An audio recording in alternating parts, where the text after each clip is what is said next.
Hello, friends.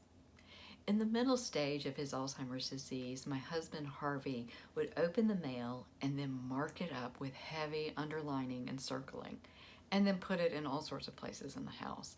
And this frustrated the stew out of me when I would come home from work and try to find the mail, sort it out, decipher what was underneath all the underlining and circling. Hello, I'm Dr. Renee Harmon. I'm the author of Surfing the Waves of Alzheimer's. It's a memoir about my husband Harvey and his time with younger onset Alzheimer's disease. And in the book, I do tell about more of his annoying behaviors and how I dealt with it. Sometimes good, and sometimes not so good. Well, once I realized that this particular behavior was because he just wanted to be helpful. That went a long way for me being more open to this behavior and other annoying behaviors. Harvey just needed to be needed. And once I recognized that and let that sink in, I could look for other ways to help him feel like he was contributing to our family, feel loved, and not just a burden. So difficult behaviors are some of the hardest parts of living with someone who is living with dementia, right?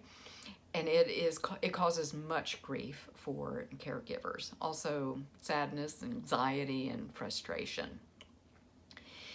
But there is usually an emotion behind that behavior.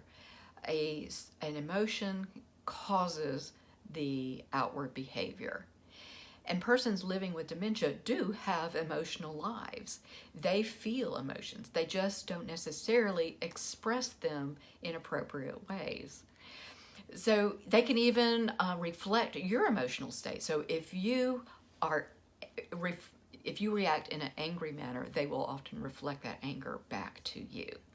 So it is good for us to look at the emotion behind the behavior and ask ourselves, what is the emotion here?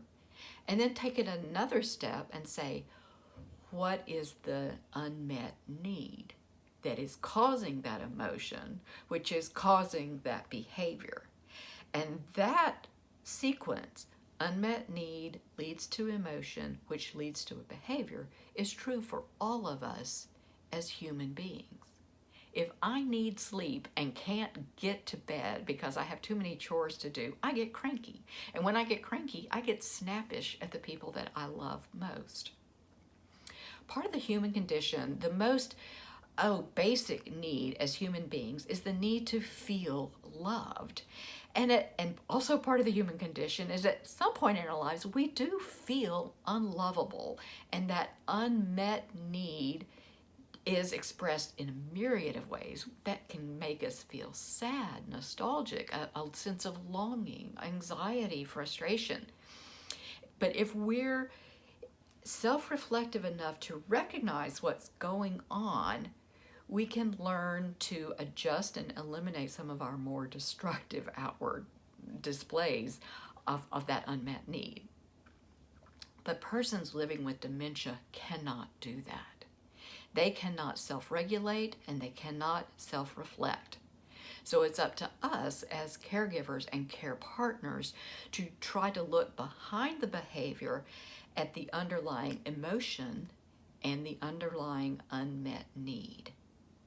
How much better to remain calm in a situation where behaviors are being acted out and try to figure out what is that underlying emotion and unmet need. Now, it takes a tremendous amount of self-control not to react reflexively to these behaviors. But when we can do that, and we can address the unmet need rather than the behavior, then we can deal with the cause and not the symptom. Thank you. Be well and keep your balance.